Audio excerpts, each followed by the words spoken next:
Hi all, welcome to Show Studio's video review series. I'm Show Studio fashion editor Georgina Evans, and my last review of Spring Summer 20 Milan is going to be Gucci. Gucci normally sends quite a behemoth of an invite, but this time around we've had a rather tiny little thing with my ticket on the inside there. Excuse me. And part of the reason for this was, you may have read on the news recently that Gucci's gone completely carbon neutral. So this entire show, the production, everything is carbon neutral. It's either recyclable or able to be reused, or if it's not, Gucci are planting trees in Milan to offset that. So just get that out there. Teeny tiny little review, very very cute with a little Gucci stamp on it. But that's because carbon neutral, which is a good step in the right direction. Really interesting to be talking about Gucci at the moment, not just because of the carbon neutral, but because I feel like in the fashion crowd, certainly, and maybe this isn't represented necessarily in sales, although I have heard a slight decline in sales is happening with Gucci. They're still one of the most searched brands ever. They are the most Googled, searched, lusted after. There's still such a hype around Gucci. However, saying that, I do feel like we were certainly, well, when I say we, people within fashion, people outside of fashion, are starting to feel a little bit, not necessarily bored, but just ready for some change. When we think about what Alessandro did when he first joined Gucci and the amazing change he brought about the house, I think everyone's a little bit hungry for something different. We certainly started seeing nods to that, the previous collection, but not huge change. This collection, however, massive change, and indeed backstage, Alessandro was saying that his idea of hell, the worst thing that could ever happen, is if he was bored, and he would just leave fashion entirely, and it has to still excite him. And so that's why we've been given this collection, which is very different compared to previous collections. So we enter the space, which is always the show's always at the Gucci hub in Milan. Enter the space, and it's been completely transformed into what almost feels like a bit of a sanatorium. White chairs aligned everywhere. There's a travelator going round the space. There's stars star lights built into the ceiling, and it kind of reminds you of if you've seen 2001: Space Odyssey. The last few scenes where there's this hugely regal furniture, but in a super futuristic white space, and that's kind of the idea that Alessandro is having, the grandeur of some of these 16th century buildings that he hugely respects and loves and finds power within, but also this kind of new, fresh, clinical clarity, and that word clinical is really important to this collection. So already a huge change to the previous, very clinical and clean, slightly harking back to, I believe it was autumn into 18, where Alessandro was referencing surgeries, and there was a slightly clinical surgery set there.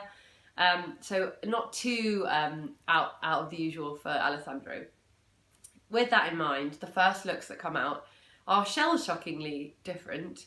They are essentially straight jackets, which arguably is a little problematic because we are kind of glorifying or appropriating kind of mental health and quite serious mental health issues. But the idea behind this, Alessandro was saying, is that it's about showing uniform and constriction, the constriction that uniform gives you. When you wear a uniform, you are entirely restricted in showing personality, originality. You are automatically made to feel like you need to stick to the routine that's been given to you. You are boxed in, so to speak. And this whole section was just highlighting that kind of subjectification. And when I say subjectification, I'm talking specifically about Foucault, the theorist, which is someone that Foucault, which is someone that Alessandro has referenced quite a bit, again in that autumn into 18 collection and with the heads. And he has a theory about subjectification and believes that kind of the term subject can be two things. You either are a subject and follow order and discipline, and you're dependent on that discipline, or so you're a subject of self discovery and self-reflection. And this collection was very much representative of both those ideas. So the first half with the white straitjackets and the kind of cotton denim wide leg looks, all the models are standing on the travelator, no one's moving, everyone looks very gaunt, and that's representing this this version of subject the phrase subject, controlled and contrived and routine and almost caught in the rat race and a little bit brainwashed. And Alessandro was kind of thinking about how fashion can sometimes be constricting like this. And then the lights cut and there's a complete change in mood, and the Gucci models for the rest of the show walk the opposite way, but they're walking the travelator as well. So then it's kind of taking control of this regimented situation that we had before. The music starts playing, there's a real energy. And what follows is a kind of very explicitly sexually referencing collection, if that makes any sense. So Alessandro was saying this is a kind of celebration of what he loves about fashion. He was really finding himself self-reflecting, as in with that Foucault theory, and thinking about what he loves about fashion, why he got into fashion in the first place, reminding himself of when he was younger and the passion that comes with the passion for fashion, basically. And so he said he got such joy from watching this show because it was just it really embodied that passion for fashion, which I know is an awful phrase, so bear with me then.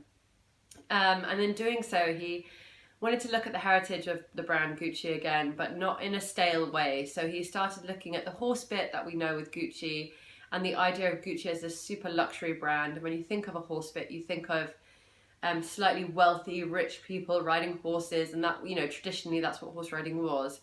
But nowadays, you might see someone with a horse bit whip or a horse bit in their mouth coming out of a club, and nobody would bat an eyelid. So there's this idea of sex and the sexualization of something that's actually quite heritage to the brand.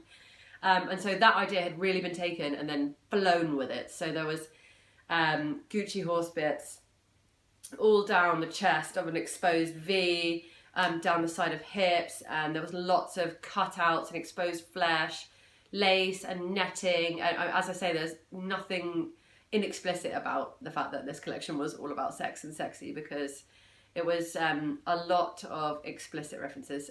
One of my favourites was on one of the menswear bags. It was almost like belt buckles, and it was a pillow belt buckled in, and I just thought that was brilliant. But so there's lots of straps and whips and kind of handles with horse hair. So on the one hand, it could be perceived that it was just an homage to the Gucci heritage, but the red fishnet tights with the Gucci loafer is quite a fantastic combination, I think. So likewise, in that vein, as well as that being quite explicitly sexual, there was a real paring down of the collection. Gone are the over-accessorizing and the clashing of prints and the more is more and the slight vintagey feel. Obviously there were vintage elements with the huge glasses and the giant chunky glasses chain. Some of the suits in the men's still had that wide flare that we know and love from Gucci, but they were so much more simple and precise. And when I say simple, I mean neat and clean. And there's still the Gucci flair with a beanie and a funky styling and a clompy shoe and a Cuban heel and a bit of glittery dress. But generally speaking, for Alessandro's Gucci, it was much more pared down. And he was saying backstage when he was being probed about that, he was saying, you know, it still makes the same noise. You wouldn't compare an orchestra to a piano solo because really they're both beautiful, which I think is a very, very good way of saying it. And I actually really enjoyed the fact that this was slightly calmer. I do love the more is more maximalist Gucci, but I think there was some real beauty in the fabrics. There was velvets and sheers, a real focus on sheer, an entirely peach suit, which was sheer, which was brilliant, but then still styled in a Gucci way with big, thick black rimmed glasses and a black beanie, and then wonderful accessories as well. The casting was brilliant. Everyone kind of had this attitude and edge, and it just felt a lot more fresh for Gucci. It felt really covetable, and I'm sure Gucci's always been covetable, as I was saying before, but this feels like it's going to tap into a new level of covet, if that makes any sense whatsoever. It's just going to reignite that fire and have people wanting more, while not alienating previous customers who loved the previous Alessandro's Gucci. I think it was very, very cleverly done in that way. But yes, anyway, let's get into more clothes. Long line dresses, kind of laser cut florals. I actually think the menswear was really fantastic. Some slightly more outerwear. When I say outerwear, I don't mean outerwear, I mean sportswear. Slightly more sportswear, athletic wear, in some of the jackets and trousers with Gucci written across the back.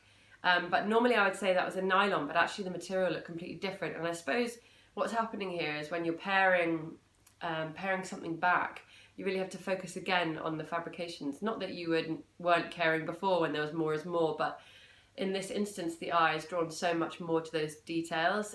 So I was really, really impressed with the details in this collection. I think overall, I'm really impressed with the set and the message. I'm really into the idea of challenging constriction and stereotype and trying to peel that away, looking at sex and how the idea of sex has changed so much over time. How do we interact with it? How do we love? How do we feel? The whole idea of gender fluidity, which are all kind of buzzwords that Alessandro was saying backstage. But just this idea of falling in love with fashion while looking at sex through a new vein. And not necessarily a new vein in terms of fashion, as I say, these are all quite typical, stereotypical tropes of sex. But just kind of reevaluating like how we love now, how we have sex now, and it's kind of more complicated but more simple in some ways, as Alessandro was saying backstage. So I really love those kind of all these. There's so much to unpick with this show, basically, so much to unpick. But I really, really loved all the references. I'm just looking down at my notes because there's so much to go for. Okay, so more things about sex that I haven't mentioned. On bags, there are kind of phrases like orgasmic. And speaking of that whole idea of thinking about sex in the now and how it's sometimes more complicated and sometimes simpler in today's, what with Tinder and whatnot. That whole idea of the orgasm used to be when Alessandro was thinking about sex back in the day. The whole goal was that orgasm, that quick fix, that moment of rush, which is why this show was shorter than your Gucci show normally is. If you think about previous Alessandro Gucci shows, they've been monumentally long, look after look after look, which is kind of the grandeur of it as well. Why maximalism, maximum models. But this show was shorter, and that is trying to mimic the idea of a climax. And when you're designing, as Alessandro was saying, as I said before as well, bringing this idea of his passion for fashion back again. When you're designing, this show is the climax. It's the climax. It's everything you've been working towards. So I really love that idea of just both things coming to a head. This kind of sexual orgasm climax, and also this climactic moment for Gucci and for Alessandro. I do think there might be some, I have a feeling the Twitter sphere is going to blow up about the opening looks with the straitjackets, because, and quite rightly so, one could argue, but I did like the difference between the two, and I really love the Foucault reference. I think that's really important. So loads and loads and loads to unpick. I'm sure I barely scratched the surface on the depth of all that there was for Spring Summer 20. But generally speaking, really, really brilliant. I'm so impressed that Alessandro managed to pick up that people were starting to feel a little bit bored, and I guess himself was feeling a little bit bored because this was a new lease of life, and quite a sexy one too. So very impressed. Well, nice way to finish Milan Fashion Week. Hurrah. Let me know in the comments if you agree, what you think. Did you agree with the two elements of the show? Did you watch the live stream? Let me know. And like, comment, subscribe if you're watching through YouTube. And if you're watching, if you're watching through YouTube, make sure to go to Show Studio so you can see we've got the live stream, all the runway images, this very review, and much more content as well. So make sure you head to Show Studio to see all of that. I'll see you guys in Paris.